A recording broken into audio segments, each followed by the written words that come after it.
Ito na, pinaglalagay na yung bawang. Pagod ako Bawang, tapos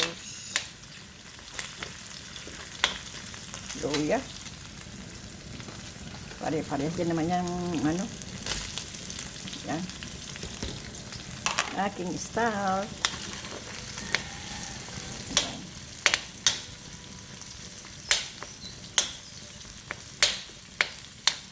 Ating ihahanda yung ating patis. Depende sa inyo anong gustong ilagay. You can put bagoong, shrimp sauce. But for me, it's okay for the patis. And then, yan. Pag nagisa-gisa na ito,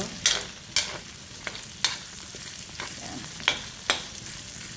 Parang wala na akong pang-amoy ata.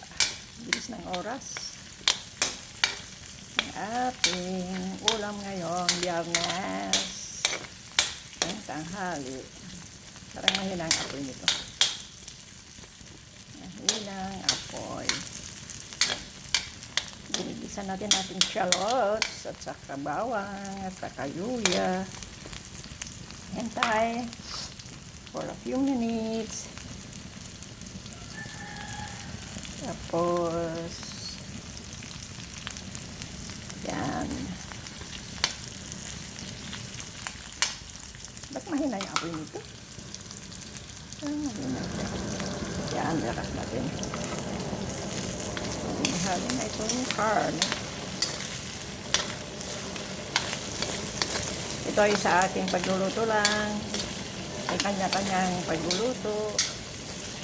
Kaya kayo, mag-create din kayo kung ano yung plan. Kasi hindi lahat ng plan ay pare-parehas. Mayroong hindi na binoboil. Pero ako binoboil ko na yung gulay. Blanch ko muna siya. Para pag naluto ay okay na. Lagay mo na lang yung ano dito. Tarantang. So, ay aking ibubuhos na itong gulay. Walang maghahawak ng ano eh. Sige na muna natin yung ating hahanguin na itong gulay na ito na ating i-blanch. Diretso na dito sa ayoko man nang ihalo yung kanyang sabaw. Para gusto ko kasi pure na gata. Yan.